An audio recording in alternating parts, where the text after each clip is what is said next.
দেশের দক্ষিণ পূর্বাঞ্চল ও উত্তর পূর্বাঞ্চলের ১১ জেলায় বন্যায় এ পর্যন্ত ১৮ জনের মৃত্যু হয়েছে বলে জানিয়েছে দুর্যোগ ও ত্রাণ মন্ত্রণালয়। মন্ত্রণালয় জানিয়েছে, আগামী ২৪ ঘন্টায় বন্যা পরিস্থিতির উন্নতি হতে পারে।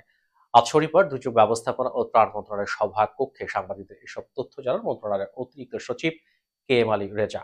মন্ত্রণালয় জানিয়েছে, মারা যাওয়াদের মধ্যে কুমিল্লায় ৪, কক্সবাজারে ৩, চট্টগ্রামে ৫, নোয়াখালীতে ৩ এবং ফেনী, ব্রাহ্মণবাড়িয়া ও লক্ষ্মীপুরে মারা গেছেন একজন করে। এছাড়া ৩,৫২৭টি আশ্রয়কেন্দ্র রয়েছে, ২,৮৪,৮৮৮ জন মানুষ। দুর্গত ১১ জেলায় এ পর্যন্ত ৩,৫২,০০,০০০ টাকার সহায়তা দেওয়া হয়েছে।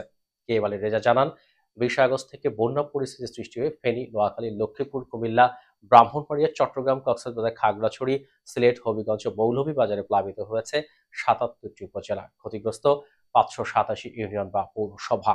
১১ জেলায় মোট পানিবন্দী ৯,৪৪,৫৪৮ জন। ক্ষতিগ্রস্ত লোকের সংখ্যা ৪৯,৩৮,১৫৯ জন। ফেনীতে বন্যার্তদের চিকিৎসার জন্য একটি ফিল্ড হাসপাতাল করা হয়েছে বলেও জানান KM আলী রেজা। এছাড়া ১১ জেলায় ক্ষতিগ্রস্তদের চিকিৎসা প্রদানের জন্য ৭৭০টি মেডিকেল টিম কাজ করছে বলেও জানানো হয়েছে।